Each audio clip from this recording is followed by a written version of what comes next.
नमस्कार मंडळी, सुखी जीवनाचे रहस्य या आपल्या यूट्यूब चॅनलवर तुमचे सगळ्यांचे मनापासून स्वागत आहे. माता लक्ष्मीचे 2 प्रश्न. वाईटाचं वाईट कशा प्रकारे होतं आणि सुखाचा मार्ग कोणता आहे? मंडळी, या व्हिडिओच्या मार्फत मी तुम्हाला 2 अशा कथा सांगणार आहे. या दोन्ही कथा तुमच्या खूप साऱ्या प्रश्नांची उत्तरे देऊन जाणार आहेत.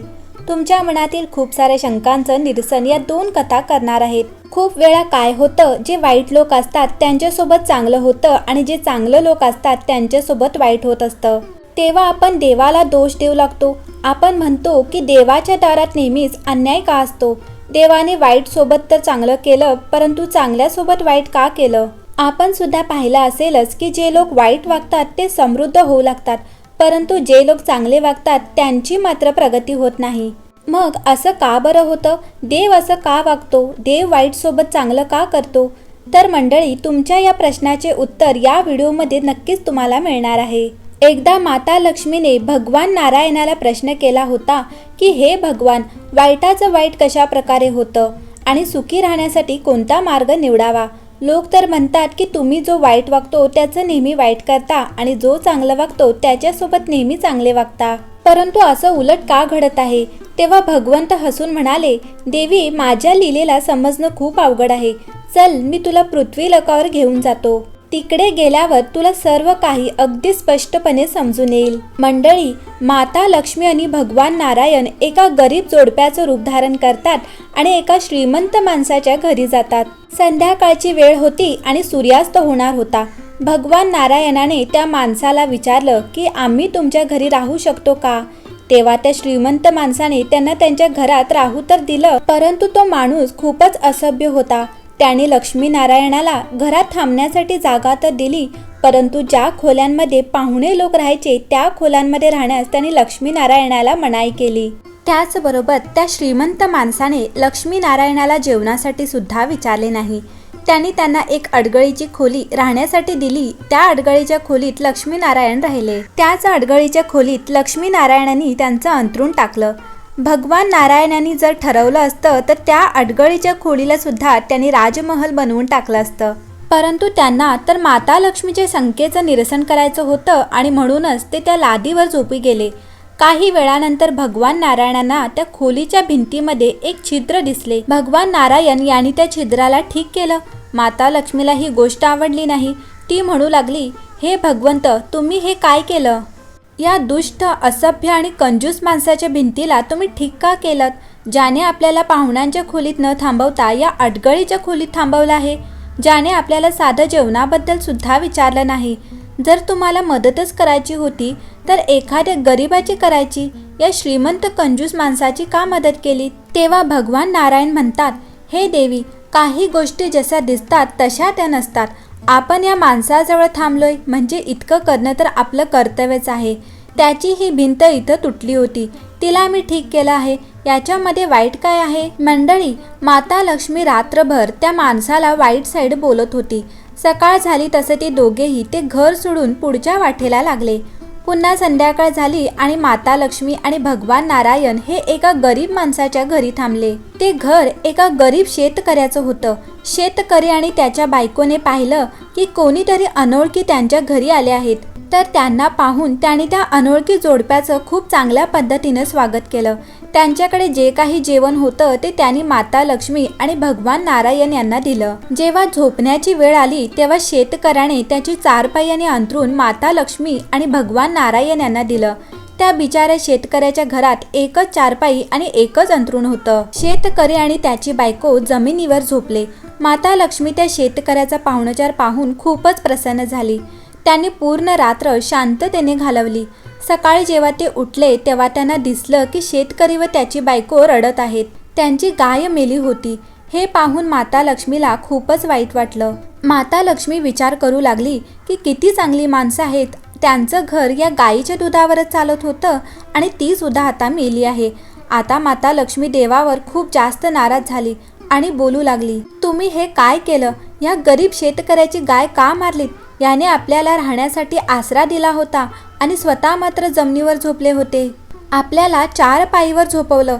जेवायला त्यांच्याकडे जे काही अन्न होतं ते दिलं आणि तो श्रीमंत माणूस आपल्यासोबत भिकाऱ्यासारखा वागला. त्यांच्या घराची तुटलेली भिंत तुम्ही ठीक केलीत, हा कुठला न्याय आहे? तेव्हा भगवान म्हणतात, हे देवी, यामध्ये नाराज होण्यासारखं असं काहीच नाही. मी ते केलं आहे जे योग्य आहे आणि जे न्यायाला धरून आहे.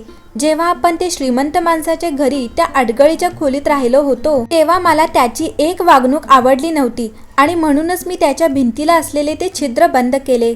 कारण त्या छिद्राच्या पलीकडच्या बाजूला खूप मोठा खजाना भरलेला होता आणि तो सेठ आधीपासूनच खूप जास्त लोभी आणि कंजूस प्रकारचा माणूस होता.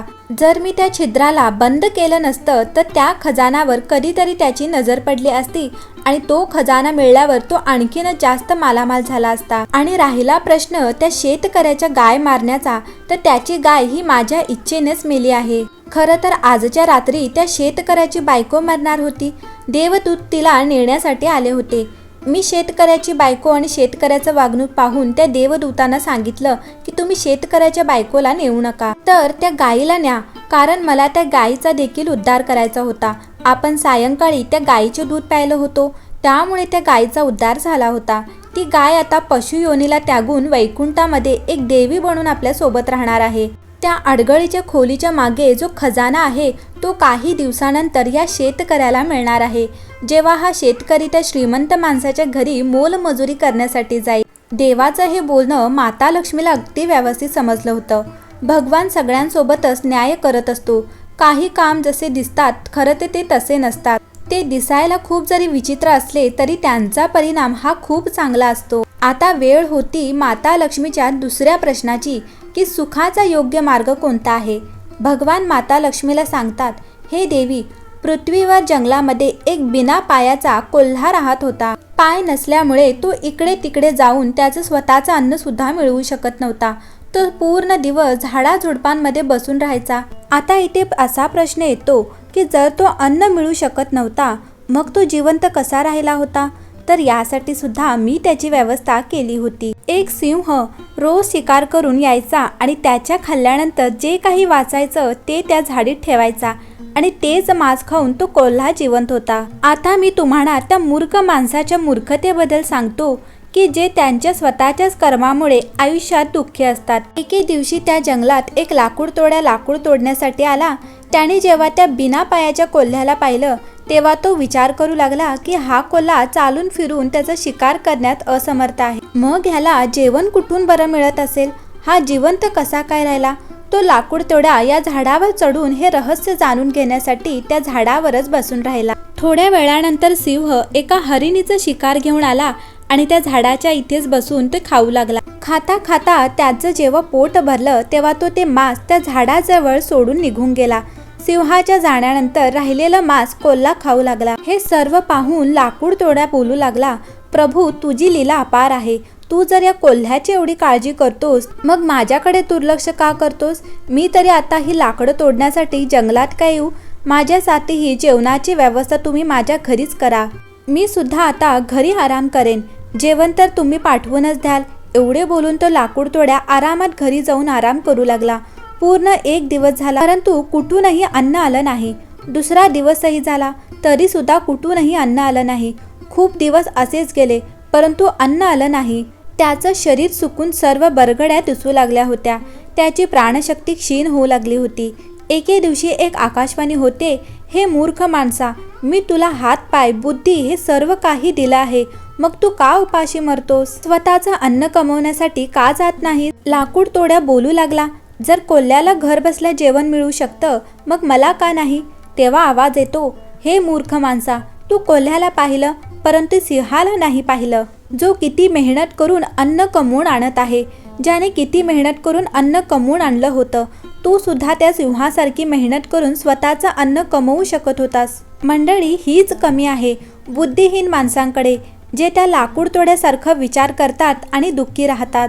मंडळी, एक म्हण आहे, पैलवानासाठी कोणतंच काम कठीण नसतं आणि मेहनत करणाऱ्यांसाठी कोणतंही लक्ष दूर नसतं.